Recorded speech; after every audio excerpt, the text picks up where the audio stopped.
మీరు మొన్న జరిగినటువంటి పార్లమెంట్ ఎలక్షన్ లో బీఆర్ఎస్ పార్టీ వాళ్ళు అవయవాలు దానం చేస్తే మీకు ఆ 8 సీట్లు వచ్చినాయి. దానికే మీరు మొన్న జరిగినటువంటి స్థానిక సంస్థల్లో మీ పొత్తు తెలంగాణ ప్రజలు గమనించారు. అయినా జరిగినటువంటి పార్లమెంట్ తర్వాత జరిగినటువంటి అసెంబ్లీ ఎలక్షన్ లో మీకు గుండు సున్నా డిపాజిట్ రాలే. స్థానిక సంస్థల్లో మీకు అడ్రస్ గలంతైంది. మున్సిపాలిటీలలో మేము పట్టణాల్లో బీజేపీ ఉందని చెప్తున్నారు. మరి పట్టణ మున్సిపాలిటీలో కూడా కాంగ్రెస్ పార్టీ జయకేతనం ఎగేసింది. అందుకే తెలంగాణలో మీ పప్పులుడికై రేవంత్ రెడ్డి గారి ప్రజాపాలన ద్వారా ఇంకొకసారి కాంగ్రెస్ పార్టీ అధికారంలోకి వచ్చి రేవంత్ రెడ్డి గారే ముఖ్యమంత్రి ఉంటాడు. మీరు తస్మాత్ జాగ్రత్త. మీ పగటికలను మీరు దేవుని నమ్ముకొని, మతాన్ని నమ్ముకొని, కులాన్ని నమ్ముకొని ఏదో ఓట్లు దండుకోవాలని చూస్తున్నాం తప్ప భారతదేశంలో మీ ఆటలు సాగవు.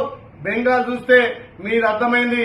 తమిళనాడులో మంచి మెజార్టీ వచ్చిన మీ గవర్నర్ తోటి అక్కడ అజమాయిషీ చేసిన అక్కడ అందరు కలిసి అక్కడ విజయం ఎన్నుకురు. కాబట్టి మీకు తెలంగాణలో మీ పార్టీకి పప్పులుడికై తస్మాత్ జాగ్రత్త.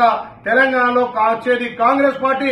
గౌరవ ముఖ్యమంత్రి రేవంత్ రెడ్డి నాయకత్వాన ఇంకా అట్టడుగు వర్గాలకు ప్రజా సంక్షేమం అందించడమే లక్ష్యంగా పోతాం. కాబట్టి బీజేపీ వాళ్ళు బీఆర్ఎస్ ఒక్కటైనా కాంగ్రెస్ పార్టీకి తట్టుకోలేవు. తస్మాత్ జాగ్రత్త.